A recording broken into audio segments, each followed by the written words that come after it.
Uniform civil কোডের নাম মানে এক দেওয়ান বিধি হবে, কিন্তু আসলে একই দেওয়ানি বিধির থেকে আমরা বামপন্থীরা মনে করে সমতা, ইকুয়ালিটি এবং ইউনিফর্মিটির মধ্যে তফাৎ আছে। দক্ষিণপন্থীরা মনে করে সবাই একরকম খাবে, সবাই নিরামিষ হবে, সবাই একরকম পোশাক পরবে, সবাই এক ভাষায় কথা বলবে, সবাই একরকম উপাসনা করবে, সবার একটাই উপাস্য দেবতা থাকবে, সবাই এক পদ্ধতি উপাসনা করবে। এটা আমাদের বৈচিত্র্যের বিরুদ্ধে। অথচ আমরা জানি নানা ভাষা, নানা মত, নানা পরিধান, বিবিধের মাঝে দেখো মিলন মহান। তাহলে আমাদের ঐক্যটা হচ্ছে এই বৈচিত্র্যকে স্বীকার করে নিয়ে। সেখানে আদিবাসীদের, তপশিলীদের, খ্রিস্টানদের, আমাদের গোয়ায়, মণিপুরে, মেঘালয়, নাগাল্যান্ডে, আবার মুসলমান, হিন্দুদের মধ্যে জনগোষ্ঠী, জাতিগোষ্ঠীর বিবাহ রীতি নীতি পদ্ধতি আলাদা আলাদা আছে। সেইটাকে তুমি যেটা করতে চাইছে বিজেপি, যেটা আমরা পার্লামেন্টে বারবার আপত্তি করেছিলাম, এই জন্যই বিজেপি তৃণমূল মিলে বলেছিল যে এদের শূন্য করতে হবে, কারণ বামপন্থী থাকলেই তো আপত্তি করবে। সেখানে আমাদের যে এমএলএ আছে, আইএসএফ এর এমএলএ আছে, সিপিএম এর এমএলএ আছে, দেখবে আমাদের বক্তব্য আমরা এই বিধানসভায় বলবো, কিন্তু তৃণমূলের লোকেদের ভূমিকা দেখবে বিজেপির সঙ্গে একযোগে হয়ে যাবে।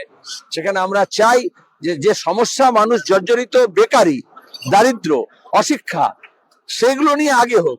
জল জমছে, নিকাশি নেই, সেচ নেই, ফসলের দাম পাচ্ছে না, সেটাকে গুরুত্ব না দিয়ে ওরা যেগুলো নিয়ে বিভাজন করা যায় সেই সব বিষয়গুলো নিয়ে আসে, আমরা তার বিরুদ্ধে। সংবিধানে এই জন্যই মৌলিক অধিকারে এই কথাটা রাখা হয়নি। মৌলিক অধিকারে বলা হয়েছে সব ধর্মের মানুষ সমান, জাত, ধর্ম, ভাষা, লিঙ্গ নির্বিশেষে সবাই সমান। সেটাকে ওরা খর্ব করছে।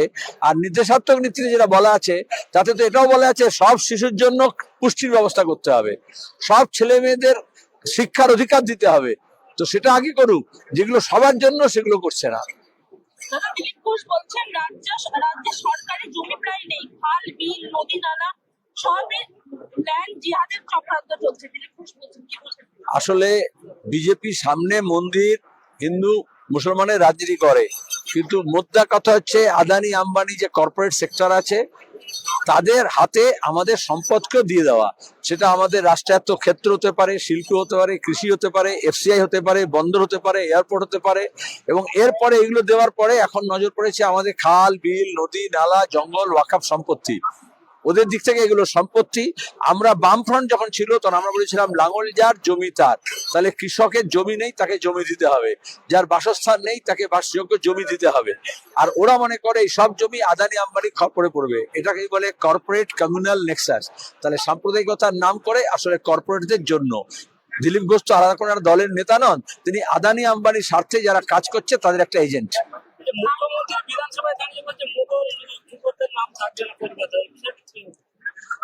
আমরা সরকার তৈরি হয় 5 বছরের জন্য, ওরা মনে করছে সামনের 500 বছর আর বিগত 500 বছরের জন্য 1000 বছরের জন্য সরকার তৈরি হয়েছে। গণতন্ত্রের সরকার 5 বছরের জন্য আসে আর যায়। কালকে যে সিংহাসনে ছিল আজকে সে নেই, কিন্তু কালকে যে সিংহাসনে ছিল সেই তৃণমূল মনে করেছিল 300 বছর ধরে তার পুজো হবে মমতা ব্যানার্জির। যারা বলেছিল মমতাকে দেবী বানিয়ে পুজো করবে, তারাই এখন মমতাকে ছেড়ে বিজেপির লাইন লাগাচ্ছে। সুতরাং মুখ্যমন্ত্রী হওয়ার পরে যদি কেউ মনে করে তারা দেশের বা রাজ্যের মালিক হয়েছে, তারা ভুল। তারা ভাড়াটে, 5 বছরের জন্য লিজ দিয়েছে, লোকে ভোট দিয়েছে।